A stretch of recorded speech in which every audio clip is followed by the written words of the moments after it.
Hello traders, welcome back to my channel Telugu academy of traders. నేను మీ ఇమ్రాన్. నేను బాగున్నానండి, మీరు బాగున్నారని ఆశిస్తున్నాను. సో ఈరోజు టాపిక్ వచ్చేసి స్టాక్ సెలెక్షన్ అండి. స్టాక్స్ సెలెక్ట్ ఎట్లా చేసుకోవాలా intraday and swing trading by using indicators అయినంటే moving averages and pivot points ద్వారా ఎలా మనము స్టాక్ని సెలెక్ట్ చేసుకోవచ్చు అనేది నేను చూపించబోతున్నానండి ఈరోజు వీడియోలో. ఓకే, సో మనము స్క్రీన్ పై పోయే ముందు నేను మీకు కొన్ని టిప్స్ ఇవ్వాలనుకుంటున్నాను. బిగినర్స్కి మీరు బిగినర్స్ అయితే మీకు ఈ టిప్స్ చాలా ఉపయోగపడవచ్చు. ఓకే, సో మీరు కనుక బిగినర్స్ అయితే ఓకే, సో మీరు టెక్నికల్ అనాలిసిస్ బుక్స్ చాలా ఉందండి. ఆ ప్రైస్ యాక్షన్కి సంబంధించింది కానీ, రిస్క్ మేనేజ్మెంట్కి సంబంధించింది కానీ, అండ్ టార్గెట్ అండ్ స్టాప్లెస్కి సంబంధించింది కానీ, okay, so entry point exit పాయింట్స్కి సంబంధించింది కానీ, క్యాండిల్ స్టిక్కి సంబంధించింది కానీ చాలా బుక్స్ ఈ మార్కెట్లో అవైలబుల్ ఉంది. సో ప్లీజ్ మంచి రివ్యూస్ ఉండే బుక్ సెలెక్ట్ చేసి మీరు ఆ బుక్ని చదివితే కనుక మనకి మంచి నాలెడ్జ్ అనేది దొరుకుతుందండి. ఓకే, లేకపోతే నా వీడియోస్ నేను ఇంకా మంచి టెక్నికల్ అనాలిసిస్ గురించి కానీ, ప్రైస్ యాక్షన్స్ గురించి కానీ నేను వీడియోస్ చేస్తూ ఉంటానండి ఈ ఛానల్లో. ప్లీజ్ ఈ ఛానల్ని మీరు సబ్స్క్రైబ్ చేసుకోండి, గంట బట్టలు కొట్టుకోండి. ఓకే, అండ్ ఈ వీడియో కనుక నచ్చితే అయితే మీ ఫ్రెండ్స్తో షేర్ చేయండి అండ్ కమెంట్ చేయండి, లైక్ చేయండి ఈ వీడియోని. అండ్ మీకు ఏ టాపిక్ పైన కావాలనుకుంటే మీరు దాన్ని మీరు కమెంట్ చేయండి. నేను మీ ప్రతి ఒక్క కమెంట్స్ని చదువుతాను అండ్ మీకు రిప్లై కూడా ఇస్తానండి. ఓకే, ఆ టాపిక్ పైన నేను వీడియో చేస్తానండి, మీ పేరుతో సహా నేను పబ్లిష్ చేస్తాను నా ఛానల్లో అండి. ఓకే, సో ఇప్పుడు మనం పోదాము స్క్రీన్ పైన. ఓకే, సో చూద్దామండి ఎట్లా మనం step by step process follow చేయాలా. మనం ఒక స్టాక్ సెలెక్ట్ చేసుకునే దానికి అండ్ రిస్క్ మేనేజ్మెంట్ చేసుకునేకి ఎంట్రీ ఎగ్జిట్ ఎక్కడ చేసుకోవాలనేది నేను మీకు చూపిస్తానండి. ఓకే, సో పదండి మనము స్క్రీన్ పైన పోదాము అండ్ చూద్దాం step by step process. So topic లాగా మనం పోతాండి. సో ఫస్ట్ మనము స్టాక్ని ఎన్ఎస్సి ఇండియా వెబ్సైట్లో మనము సెలెక్ట్ చేసుకున్నాము. ఓకే, సో మనం ట్రెండ్ని చూసుకున్నాము. ఓకే, బై ఉంటే బై, సెల్ ఉంటే సెల్ సైడ్ పోదామండి. ట్రెండ్ కనుక పాజిటివ్ ఉంటే మనము బై సైడ్ అండ్ ట్రెండ్ కనుక నెగిటివ్ ఉంటే మనం సెల్ సైడ్ పోదాము. ఓకే, సో ట్రెండ్ ఎలా పాజిటివ్ అండ్ నెగిటివ్ అనేది మనం ఒక క్విక్గా జడ్జ్ చేయాలి అనుకుంటే కనుక మనం ఎన్ఎస్సి ఇండియాలో జడ్జ్ చేసుకోవచ్చండి. ఓకే, లేకపోతే మీరు నిఫ్టీ కనుక చూసుకుంటే నిఫ్టీ ద్వారా మీరు జడ్జ్ చేసుకోవచ్చండి. ఓకే, సో ఇప్పుడు మనము ఎన్ఎస్సి ఇండియా వెబ్సైట్ మనము విజిట్ చేద్దాము. ఓకే, సో NSEindia.com అని కొడితే కనుక మనకి ఈ ఇంటర్ఫేస్ ఓపెన్ అవుతుందండి. సో ఇది ఎన్ఎస్సి ఇండియా వెబ్సైటు. సో ఇక్కడ గెయినర్స్ అండ్ లూజర్స్ అని ఉంది చూడండి. టాప్ 5 స్టాక్స్ నిఫ్టీ 50, ఇది టాప్ 5 అండి. Okay, so top 5 gainers and losers ఉంది. సో మనకి టాప్ 5 అయితే చాలండి. టాప్ 5లో మనకి ఒకటి లేకపోతే 2 ఆపర్చునిటీస్ చిక్కుతాయి అండి. ఓకే, సో మనము ట్రేడ్ చేసుకోవచ్చు. ఓకే, సో లేదు మనము ట్రెండ్ని జడ్జ్ చేయాలనుకుంటే కనుక ఇక్కడ వ్యూ ఆల్ అని ఉంటుంది. ఇది వ్యూ ఆల్ క్లిక్ చేస్తే కనుక మీకు ఇక్కడ మీకు ఫుల్ ఇది gainers and losers list open అవుతుంది. సో ఇక్కడ మీరు చూసుకోండి. ఓకే, సో అడ్వాన్స్ 36 ఉంది, డిక్లైన్ 14 ఉంది. ఓకే, సో అడ్వాన్స్ 36 అంటే ట్రెండ్ పాజిటివ్ అనమాట, డిక్లైన్ అంటే ట్రెండ్ నెగిటివ్ అనమాట. ఓకే, నేను ఇదే కాన్సెప్ట్లో నేను ట్రెండ్ని ఫైండ్ అవుట్ చేస్తానండి. ఓకేనా, సో అడ్వాన్స్ 36 ఉంది కాబట్టి నేను పాజిటివ్ మార్కెట్ పాజిటివ్ అని చేసి నేను బై సైడ్ పోతాను. ఓకే, సో మీరు ఫస్ట్ జడ్జ్ చేసుకోండి. ఫస్ట్ మాకు ఏం కండిషన్ సాటిస్ఫై కావాలా, market whether it is a positive or negative. Okay, so whether you should buy A stock or whether you should cell A stock. Okay, మనకి అది ఎట్లా తెలుస్తుందంటే మనకి ఇక్కడ అడ్వాన్స్ అండ్ డిక్లైన్ ద్వారా నేనైతే నా పర్సెప్షన్ అయితే ఇదండి, నా వ్యూ అయితే ఇది. ఓకే, సో మీరు నిఫ్టీ కూడా చూసుకోవచ్చు. నేను నిఫ్టీని కూడా చూస్తాను అండ్ అడ్వాన్స్ అండ్ డిక్లైన్ ఎన్ని ఉన్నాయని చూస్తాను. ఓకే, తద్వారా నేను మార్కెట్ పాజిటివా నెగిటివ్ అని ఫైండ్ అవుట్ చేస్తాను. ఓకే, సో ఇప్పుడు మనకి ఇక్కడ అడ్వాన్స్ 36 ఉంది, నిఫ్టీ పాజిటివ్ ఉంది. So trend is positive. So top 5 గెయినర్స్ని నేను లిస్ట్ చేసుకుంటాను. ఇప్పుడు మార్కెట్ క్లోజ్ అయింది కాబట్టి నేను ఇది 5 గెయినర్స్ నాకు వచ్చినాయండి. మీకు ఆఫ్టర్ 5 minutes 10 minutes ఓకే 1 లేకపోతే 2 క్యాండిల్స్ ఫామ్ అయినాక మీరు రిఫ్రెష్ చేసి మీ వాచ్ లిస్ట్ని చేంజ్ చేసుకోవచ్చు అండి. ఏమైనా వాచ్ లిస్ట్లో చేంజెస్ ఉంటాయి. Okay, so first 5 minutes candle close అవుతా ఉన్నట్లు మీ వాచ్ లిస్ట్ ప్రిపేర్ చేసుకోండి. టాప్ 5 or 10 మీరు ఫైండ్ అవుట్ చేసి మళ్ళీ 10 minutes after second candle close అయింది, ఇంకా 10 minutes అయింది, ఇంకా మీరు రిఫ్రెష్ చేసి మళ్ళీ ఒకసారి సెట్ చేసుకోండి. ఎందుకంటే ఫస్ట్ అండ్ సెకండ్ క్యాండిల్ మేము వెయిట్ చేయాలి కాబట్టి, మనం ఈ మార్కెట్ వొలటాలిటీ చాలా ఉంటుంది కాబట్టి మనం థర్డ్ క్యాండిల్లో ఎంట్రీ తీసుకుంటామండి. నేనైతే థర్డ్ క్యాండిల్లో ఎంట్రీ తీసుకుంటానండి. ఓకే, సో ఈ స్ట్రాటజీని మీరు ఫాలో చేసే ముందు నా డిస్క్లైమర్ చదవండి. అండ్ ఇది ఏముందో కంప్లీట్లీ ఇట్ ఈస్ మీ రిస్క్తో కూడింది. Okay, subjected to market risk. Okay, trading and investment are subjected to market risk. So follow your own risk అండి. ఓకే, సో మనకి ఇక్కడ ఇక్కడ నేను టాప్ 10 గెయినర్స్ని తీసుకున్నానండి. ఓకే, సో టాప్ 10 గెయినర్స్ని నేను తీసుకున్నాను. HDFC బ్యాంక్, ఇంకా పట్టి అల్ట్రాటెక్ సిమెంట్ కనుక ఇక్కడ నేను వాచ్ లిస్ట్ ప్రిపేర్ చేసుకున్నాను. ఎందుకంటే మీకు ఈ వీడియో చాలా లెంతీ అవుతుంది కాబట్టి అది ఎంత చేసుకొని ఉండే వేయలేదని నేను ఆల్రెడీ సెలెక్ట్ చేసుకున్నాను.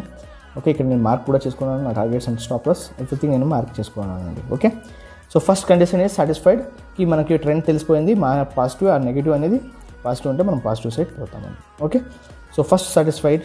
అండ్ సెకండ్ ఈజ్ మన ఇండికేటర్స్ పైన. ఓకే, ట్రెండ్ పాజిటివ్ ఉంది, మనం బై సైడ్ పోతామంటే మన ఇండికేటర్స్ ఏముంది, మూవింగ్ యావరేజెస్ కానీ అండ్ మన పైవట్ పాయింట్స్ కానీ దాని పైన మనకి క్యాండిల్ క్లోజ్ కావాలండి.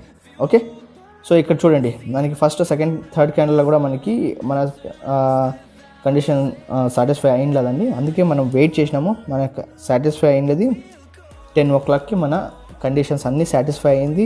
అండ్ ఇక్కడ మనకి మూవింగ్ యావరేజెస్ పైన ఇక్కడ ఇండెసిసివ్ క్యాండిల్ ఫామ్ అయింది. ఓకే, సో ఇండెసిసివ్ కాబట్టి మనం ఈ క్యాండిల్ని కన్సిడర్ చేస్తూ ఉన్నాం కదండి. ఈ క్యాండిల్ పాజిటివ్గానే క్లోజ్ అయింది, పైన క్లోజ్ అయింది కాబట్టి గ్రీన్ క్యాండిల్ క్లోజ్ అయింది. సో బయ్యర్స్ ఉన్నారు కాబట్టి మార్కెట్స్లో మనము ఇక్కడ ఎంట్రీ తీసుకుంటాము. అండ్ మన టార్గెట్ వచ్చేసి ఫస్ట్ రెసిస్టెన్స్ అండి. ఫస్ట్ 1, 2, 3 రెసిస్టెన్స్ ఉంటాయి. First and second resistance is important. Third resistance నేనైతే నెగ్లిజిబుల్ చేస్తానండి. ఓకే, మన స్టాప్ లాస్ వచ్చేసి మన పైవట్ పాయింట్ ఏముంది, పైవట్ పాయింట్ ఏముంది పీపీ, దాని కింద మనం స్టాప్ లాస్ పెడతాము. ఇక్కడ మనకి నియర్ బై పైవట్ పాయింట్ ఒక క్యాండిల్ క్లోజ్ అయింది కాబట్టి, ఫామ్ అయ్యి క్లోజ్ అయింది కాబట్టి మేము ఇక్కడ స్టాప్ లాస్ ఈ క్యాండిల్ కింద నేను స్టాప్ లాస్ పెట్టడం జరిగిందండి. ఓకే, ఈ ఫస్ట్ మీకు అర్థమైంది అనుకుంటాను. ఫస్ట్ కాన్సెప్ట్ ఈ HDFC బ్యాంక్ది. ఓకే, సో చూడండి మీకు ఏమైనా కనుక ఈ కాన్సెప్ట్స్లో ఇంకా డౌట్స్ ఉంటే ఈ వీడియోని రిపీట్ చేసి చూడండి. సో దట్ మీకు అన్ని డౌట్స్ మీ క్లియర్ అవుతాయండి. Okay, so second coal India అండి. కోల్ ఇండియాలో ఓకే, ఇది ఎక్స్పీరియన్స్ ట్రేడర్స్ మాత్రమే చేస్తారండి. ఓకే, ఎందుకంటే ఇది రెసిస్టెన్స్ 1, 2ని దాటి పైన క్లోజ్ అయింది కాబట్టి సో మనము ఓన్లీ ఎక్స్పీరియన్స్ ట్రేడర్స్కి మాత్రమే ఈ ట్రేడ్ అండి. ఓకే, సో చూడండి నేనైతే ఇక్కడ ఎంట్రీ తీసుకుంటాను అండ్ ఎస్ఎల్ అండ్ ఇక్కడ టార్గెట్ అండి. యాజ్ ఏ ఎక్స్పీరియన్స్ ట్రేడర్గా నేను చెప్తాను. ఓకే, సో యాక్సిస్ బ్యాంక్ది ఫస్ట్ సెకండ్ క్యాండిల్ మేము వెయిట్ చేసినాము. థర్డ్ క్యాండిల్లో ఎంట్రీ అండ్ మన ఎస్ఎల్ అనేది మనం ఇక్కడ ప్లేస్ చేసుకుంటాము below this PP pivot point. Okay, ఇది ఎస్ఎల్ అనమాట. సరేనా, ఇది ఎంట్రీ ఎస్ఎల్ అండ్ మన టార్గెట్ వచ్చేసి ఫస్ట్ రెసిస్టెన్స్. ఇక్కడ మన టార్గెట్ పెట్టడం జరిగింది. ఓకే, టార్గెట్ హిట్ అయింది. సో 3 చూసాము. అందులో ఒక దాంట్లో మనం బిగినర్స్కి ట్రేడ్ లేదండి. అండ్ 2 ట్రేడ్ మీకు చిక్కింది. 2 ట్రేడ్ మీకు టార్గెట్ కంప్లీట్ అయింది. ఓకే, సో మన ఏం కండిషన్స్ ఉన్నాయి అది సాటిస్ఫై అవుతా ఉందా లేదా అని మీరు ఫస్ట్ చెక్ చేసుకోండి. దెన్ ఓన్లీ మీరు మార్కెట్లో ఎంట్రీ కాండి. Okay, so fourth one is ICICI bank. So ICICI బ్యాంక్లో మనం చూడండి ఇక్కడ మన ఎంట్రీ అండి. ఇది మన ఎస్ఎల్ కింద మన మూవింగ్ యావరేజెస్ చాలా దగ్గరలో క్లోజ్గా ఉండే కాబట్టి పీపీకి పివట్ పాయింట్కి, అందుకే మనం దీని కింద ఎస్ఎల్ పెట్టడం జరిగిందండి. ఓకే, సో ఇక్కడ బై అండ్ మన ఫస్ట్ టార్గెట్ మన ఫస్ట్ రెసిస్టెన్స్ అండి. సో అక్కడ మనం టార్గెట్ హిట్ అయింది. Okay, target done.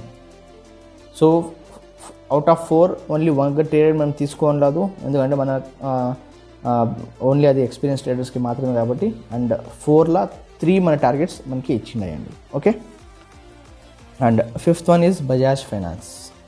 So Bajaj Finance ఇది చాలా ఇంపార్టెంట్. చూడండి ఫస్ట్ రెసిస్టెన్స్ బ్రేక్ కనుక అయిపోయి దాంట్లో క్యాండిల్ ఫామ్ అయిపోయింది దానిపైన అంటే అది మనకి సపోర్ట్లా యాక్ట్ అవుతుందండి. ఓకే, ఇది జ్ఞాపకం పెట్టుకోండి మీకు. ఫస్ట్ రెసిస్టెన్స్ బ్రేక్ అయ్యి క్యాండిల్ కనుక ఫామ్ అయితే మనకి ఆ సపోర్ట్ ఏది ఉన్నిందో, ఫస్ట్ సపోర్ట్ ఏది ఉన్నిందో అదే మనకి రెసిస్టెన్స్ ఏది ఉన్నిందో, ఫస్ట్ రెసిస్టెన్స్ ఏది ఉన్నిందో అది మనకి సపోర్ట్లా కన్వర్ట్ అవుతుంది అండ్ అది మనకి సపోర్ట్లా వర్క్ అవుతుంది అది. ఓకే, సో అది యూజ్ చేసుకొని నేను ఇక్కడ ఎంట్రీ కొట్టినాను. ఇది నా ఎస్ఎల్ అండ్ నా టార్గెట్ అండి. Okay, so clear, understand. మీకు ఏదైనా డౌట్స్ ఉంటే ప్లీజ్ కమెంట్ చేయండి. ఆ కమెంట్కి నేను తప్పకుండా రిప్లై ఇస్తానండి. ఓకే, లేదు అంటే నేను మీకు పర్సనల్గా కాల్ చేస్తాను. మీ నెంబర్ వదలండి, నేను పర్సనల్గా కాల్ చేసి నేను మీకు ఆ సినారియోని ఎక్స్ప్లెయిన్ చేస్తాను క్లియర్గా. ఓకే, సో చూడండి, ఇది రెసిస్టెన్స్ 1 రెసిస్టెన్స్ 2 ఎంత బాగా యాక్ట్ అవుతుందంటే రెసిస్టెన్స్ 2 నా టార్గెట్. ఓకే, రెసిస్టెన్స్ 1 నాది పీపీ మాదిరి వర్క్ అయింది, పైవట్ పాయింట్ మాదిరిగా వర్క్ అయింది. ఇది నాది టార్గెట్. ఎంత బాగా రెసిస్టెన్స్ 2కి టచ్ అయ్యి కింద మళ్ళీ మార్కెట్ కిందకి వచ్చిందండి. ఓకే, మన టార్గెట్ ఇచ్చి, ఓకే, టార్గెట్ టచ్ అయ్యి చూడండి మీ ముందరే ఉంది. ఏది మన బజాజ్ ఫైనాన్స్ది చార్ట్ మీ ముందరే ఉందండి, మీరే చూడొచ్చు live. Okay, there is no bluffing in this. Okay, so Bajaj Finance అయింది అండ్ హెచ్డిఎఫ్సిలో no trade and SBI 2 trades లేదండి బిగినర్స్కి 2 ట్రేడ్స్ లేదు. ఓకే, అండ్ మన 7th స్టాక్ వచ్చేసి హెచ్డిఎఫ్సి 6లా 4 మాకు ఇచ్చినాయి, 4 టార్గెట్స్ అయింది అండ్ 2 మనకి టార్గెట్స్ లేదండి. ఓకే, సో ఎస్బీఐ కూడా సెకండ్ క్యాండిల్ నేను ఎంట్రీ ఇక్కడ కొడతాను. ఓకే, మన స్టాప్ లాస్ ఇక్కడ నేను పివట్ పాయింట్ లేకపోతే నేను ఈ మూవింగ్ యావరేజ్ కింద పెడతానండి. మన ఫస్ట్ టార్గెట్ వచ్చేసి ఇక్కడ, సెకండ్ టార్గెట్ వచ్చేసి రెసిస్టెన్స్ 2. ఓకే, ఎంత నీట్గా ఫామ్ అయినా చూడండి. రెసిస్టెన్స్కి టచ్ చేయి మళ్ళీ మార్కెట్ రివర్స్ అయింది. ఇక్కడ ఫస్ట్ టచ్ అయ్యి రివర్స్ అయింది, మళ్ళీ ఇక్కడ టచ్ అయ్యి మళ్ళీ రివర్స్ అయింది. ఎంత బ్యూటిఫుల్ కాన్సెప్ట్ అంటే మీరే ఒకసారి బ్యాక్ టెస్ట్ చేయండి, ప్లీజ్ బ్యాక్ టెస్ట్ చేయండి. ఓకే, ఇక్కడ కూడా చూడండి ఎల్టీలా మనం ఇక్కడ ఎంట్రీ తీసుకోవచ్చు, లేకపోతే ఈ క్యాండల్లా నేను ఎంట్రీ తీసుకోవచ్చు. ఎందుకంటే రెసిస్టెన్స్ కింద ఉంది కాబట్టి నేను రెసిస్టెన్స్ పైన నేను ట్రేడ్ చేస్తానండి. ఈ హై బ్రేక్ అయినాక మనకి టార్గెట్ ఆల్మోస్ట్ సఫిషియంట్ టార్గెట్ ఇచ్చింది అండ్ స్టాప్ లాస్ నేను ఈ క్యాండల్ కింద పెడతానండి. ఓకే, ఎల్టీ కోటక్ కూడా చూడండి, కోటక్లో no opportunity, UltraTech cement no opportunity అండి, గ్యాప్ అప్ అయింది కాబట్టి నో ఆపర్చునిటీ. ఓకే, సో కోటక్లో లేదు, అల్ట్రాటెక్లో లేదు, హెచ్డిఎఫ్సిలో లేదు అండ్ కోల్ ఇండియాలో లేదు. Out of 10 okay, out of 10 స్టాక్స్లో మనకి 4 స్టాక్స్లో మనకి ఆపర్చునిటీ అనేది దొరికింది లేదు. 6 స్టాక్స్లో మనకి ఆపర్చునిటీ దొరికింది, అది మంచి ఆపర్చునిటీ దొరికిందండి. ఈ మన టర్మ్స్ అండ్ కండిషన్స్ ఏదైతే ఉన్నాయో దాన్ని మీరు ఫాలో చేయండి, తప్పకుండా సక్సెస్ అనేది మనకి దొరుకుతుంది.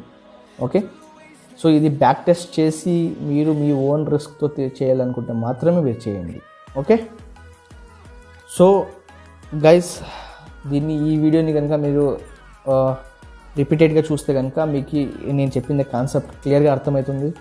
సపోజ్ ఏమైనా డౌట్స్ ఉంటే నేను చెప్పినాను మీకు కమెంట్ చేయండి అని, మీ నెంబర్తో సహా మీరు కమెంట్ చేయండి, నేను మీకు తప్పకుండా కాల్ చేస్తానండి. లేదంటే నేను నా మెయిల్ ఐడి ఇవ్వడం జరిగింది, ఆ మెయిల్కి మెయిల్ చేయండి, నేను మెయిల్కి మీకు తప్పకుండా రిప్లై చేస్తానండి. ఓకే, సో ప్లీజ్ ఈ వీడియో కనుక మీకు నచ్చినట్లయితే ప్లీజ్ ఒక లైక్ చేయండి, షేర్ చేయండి మీ ఫ్రెండ్స్తో, కమెంట్ చేయండి. Okay, so thank you so much guys. మళ్ళీ ఇంకొక వీడియో మంచి కాన్సెప్ట్తో మేము కలుద్దాం. Until then thank you so much, have a nice day guys.